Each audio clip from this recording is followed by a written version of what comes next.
جب میں 7 برس کی تھی اور اسکول جایا کرتی تھی، اسی اسکول میں فیاض میرے ماموں کا بیٹا بھی ہمارے ساتھ پڑھا کرتا تھا۔ پھر وہ لوگ شہر سے گاؤں چلے گئے۔ اب صرف گرمیوں کی چھٹیوں میں ہی ملاقات ہوتی۔ جب ہم چھٹیاں گزارنے نانی اماں کے گھر گاؤں جاتے، وقت گزرتا رہا، میں اور فیاض بڑے ہو گئے۔ اب جب فیاض سے سامنا ہوتا، میں نظریں جھکا لیتی۔ وہ بہت خوبصورت نوجوان کا روپ دھار چکا تھا۔ میں اس سے شرمانے لگی تھی، بظاہر اس سے چھپتی تھی، لیکن دل سے التفات برتنے لگی۔ ماموں جان شہر میں ملازمت کرتے تھے، گاؤں میں تھوڑی سی زمین پر گزارا تھا۔ کھیتی باڑی میں فیاض باپ کا ہاتھ بٹاتا تھا۔ تب ہی 8ویں کے بعد اس کو تعلیم چھوڑنی پڑی۔ گھریلو حالات کی وجہ سے وہ شہر آ کر ایک فیکٹری میں ملازم ہو گیا۔ 1 سال تک ہمارے گھر نہ آ سکا۔ ایک روز آیا تو امی جان نے بہت خوشی سے اس کا استقبال کیا اور خوب آؤ بھگت کی۔ میں اس کو دیکھ کر خوشی سے نہال تھی، جیسے برسوں کا انتظار ختم ہو گیا۔ امی نے مجھے کھانا پکانے کی ہدایت کی اور خود اس سے باتیں کرنے لگی۔ میں نے کان دھرے تو سنا وہ کہہ رہی تھیں، بیٹا، مجھے نور بی بی کی شادی کی بڑی فکر ہے، جانے کب اچھا بر ملے اور کب اس کی شادی ہو، وغیرہ وغیرہ۔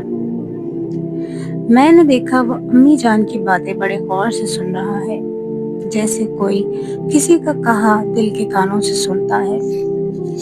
وہ سمجھ گیا تھا کہ امی کیا پیغام اس کو دینا چاہتی ہیں۔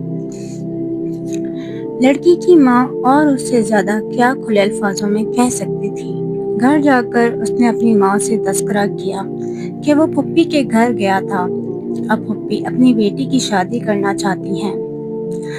اس نے ماں سے کہا، اماں، تم دیر نہ کرو اور فوراً جاؤ، میری شادی نور بی بی سے طے کر دو۔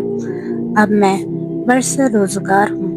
جب ممانی نے بیٹے کے منہ سے یہ الفاظ سنے تو وہ آگ بگولا ہو گئی۔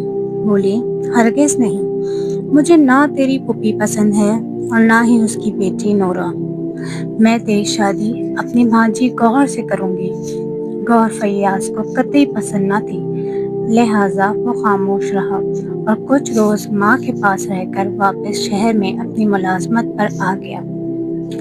جب ممانی ہمارے گھر کافی دن نہ آئیں تو ماں خود ہی ایک روز ان کے گھر گئی اور پوچھا کہ کیا تم نے بیٹے کا رشتہ کرنا ہے؟ میری نور بھی بڑی ہو گئی ہے اور میں اس کی شادی کے بارے میں سوچ رہی ہوں۔ امی جان کی بات سن کر ممانی کی تیوری پر بل پڑ گئے۔ کہنے لگی، تم اپنی بیٹی کی شادی جہاں چاہے کر دو، میں فیاض کی شادی اپنی گوہر سے ہی کروں گی۔ تم ادھر کی آس مت رکھنا، خواہ وقت ضائع کرو گی۔ مایوس ہو کر امی لوٹ آئیں۔ اپنی بھابھی سے ان کو اس جواب کی امید نہ تھی، لیکن ٹکا سا جواب سن کر انہوں نے فوراً دوسرے رشتے کی تلاش شروع کر دی۔ جلد ہی امی کو میرے لیے ایک رشتہ مل گیا اور انہوں نے شادی کی تاریخ رکھنے میں دیر نہیں کی۔ پل بھر میں تاریخ طے ہوئی، پھر چٹ منگنی پٹ بیاہ ہو گیا۔ شادی کے روز میں اتنا روئی کہ بے ہوش ہو گئی۔ مجھے خبر نہ رہی کہ میری شادی ہو رہی ہے۔ اسی حال میں ایک بے جان مورتی کی طرح سجا سنوار کر مجھے رخصت کر دیا گیا۔ یہ اتفاق تھا کہ جس شخص سے میری شادی ہوئی وہ اسی فیکٹری میں مینیجر تھا، جہاں ایک ادنیٰ ورکر کی حیثیت سے فیاض کام کرتا تھا۔ فیاض کو خبر نہ تھی کہ میرا شوہر اس فیکٹری میں کام کرتا ہے۔ وہ اس کو نہیں پہچانتا تھا کیونکہ کبھی آمنا سامنا نہ ہوا تھا۔ ایک روز میں اپنے خاوند کے ساتھ موٹر سائیکل پر فیکٹری کے نزدیک جا رہی تھی کہ فیاض نے مجھے دیکھ لیا۔ وہ ٹھٹک گیا۔ میں بھی حیران اور گمسم اس کو دیکھتی رہی کہ اشر نے سوال کیا، نور، کیا دیکھ رہی ہو؟ میں نے کہا، یہ میرے ماموں کا بیٹا ہے، اسی فیکٹری میں کام کرتا ہے، تبھی اس کو دیکھ رہی تھی۔ یہ سن کر اشر اس کے پاس گئے، دعا سلام کی، خیریت دریافت کرنے کے بعد اپنے گھر آنے کو کہا۔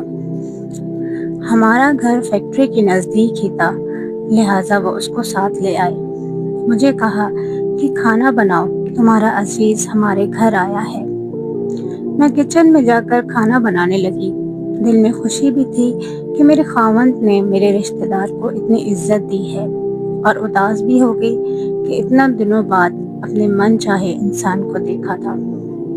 اس روز اشر اور فیاض دوستانہ انداز میں باتیں کر رہے تھے۔ کھانا تیار ہو گیا تو میں نے کھانا لگا دیا۔ دونوں نے کھایا اور پھر فیاض دوبارہ آنے کا وعدہ کر کے چلا گیا۔ اب مجھے اس کا انتظار رہنے لگا۔ ایک روز یوں ہی میں خاموش اپنے خیالوں میں گم بیٹھی تھی۔ اشر نے آواز دی، میں سن نہ پائی۔ اس نے دوبارہ پکارا۔ جب جواب نہ ملا تو اس نے چیخ کر کہا، کس کے خیالوں میں کھوئی ہو کہ اس دنیا میں نہیں ہو؟ مجھے جواب کیوں نہیں دے رہی ہو؟ چونک کر میں نے شوہر کی طرف دیکھا۔ اس کی نگاہیں خشمگین تھیں۔ بہرحال پھر بات آئی گئی ہو گئی، لیکن اس واقعے کے 2 ہفتے بعد ایک روز اشر چھٹی کے وقت گھر آئے تو فیاض ان کے ہمراہ تھا۔ اچانک بے اختیار فیاض کو دیکھ کر میری آنکھیں خوشی سے چمک گئیں۔ اشر نے محسوس کر لیا کہ فیاض کے آنے سے مجھے دلی خوشی ہوئی ہے۔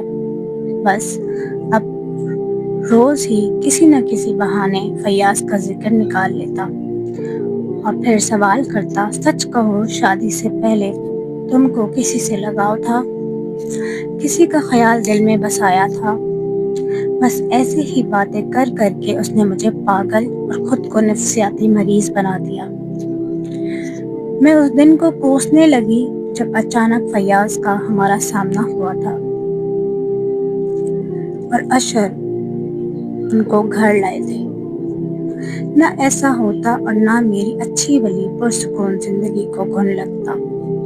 برے دنوں کو آنا ہو تو آ جاتے ہیں، کوئی ان کو روک نہیں سکتا۔ ایک دن اشر نے کسی بات پر مشتعل ہو کر مجھے تھپڑ مار دیا اور خود گھر سے چلا گیا۔ میں چولہے کے پاس بیٹھی رو رہی تھی کہ اسی وقت اچانک فیاض آ گیا۔ آتے ہی اس نے اشر کے بارے میں دریافت کیا۔ میں نے پلکیں اٹھا کر اس کی طرف دیکھا، آنسو گرنے لگے۔ وہ گھبرا گیا۔ پوچھا، تم کو کیا ہوا ہے؟ کیوں رو رہی ہو؟ کچھ نہیں ہوا، میں نے جواب دیا، بس یوں ہی امی کی یاد آ رہی تھی۔ وہ اصرار کرنے لگا، سچ بتا تو کیا بات ہے؟ اتنے میں میری ساس کمرے سے باہر آ گئی۔ فیاض کو دیکھ کر خشمگین نگاہوں سے اسے گھومنے لگی اور پھر خواہ صلواتیں سناتی۔ اس صورتحال سے فیاض گھبرا گیا اور الٹے قدموں لوٹ گیا۔ اس دن کے بعد میرا جی بیکل رہنے لگا۔ اب کسی پل چین نہیں آتا تھا۔ سوچتی تھی کہ آخر یہ کیا ہوا ہے؟ آخر میں کیا قصور ہے جس کی سزا مل رہی ہے؟ بے شک میں فیاض سے محبت کرتی تھی، وہ بھی مجھے پسند کرتا تھا، مگر ہمارا یہ رشتہ بالکل پاک و صاف تھا اور اس رشتے کو کسی کا علم نہ تھا۔ سوچتی تھی کہ ایک کاش ممانی مجھ پر رحم کرتی اور میری شادی فیاض سے ہو جانے دیتی تو آج مجھے جنت مل جاتی، مگر اس عورت کی ضد نے ہم 2 دلوں کو خوشیوں کو پورا نہیں ہونے دیا۔ اب شادی شدہ تھی، مجبور تھی، لیکن اپنے گھر کو کسی طرح برباد نہ کرنا چاہتی تھی۔ تب بھی سوچتی تھی کہ فیاض کو منع کر دوں کہ وہ ہمارے گھر نہ آیا کرے۔ اس کا آنا ہمارے لیے سخت نقصان دہ تھا، وہ میری بربادی کا سبب بھی ہو سکتا تھا۔ فیاض بھی ان دنوں کچھ بے چین سا تھا۔ مجھے روتا دیکھ کر وہ پریشان رہنے لگا۔ تبھی ایک دن دوبارہ اس وقت آیا جب اشر فیکٹری میں کام میں مصروف تھا۔ ساس نے مجھے برا بھلا کہا۔ اس دن میں میلے کپڑوں میں ملبوس بیٹھی چولہے کی راکھ کو کریت رہی تھی۔ اچانک فیاض کو دیکھ کر ضبط نہ کر سکی اور رو پڑی۔ وہ اور پریشان ہوا، پوچھنے لگا، سچ بتاؤ کیا بات ہے؟ اس روز بھی آیا تھا، تم رو رہی تھی اور آج بھی، آخر معاملہ کیا ہے؟ میں نے بتایا کہ اشر اور اس کی ماں مجھ پر شک کرنے لگے ہیں۔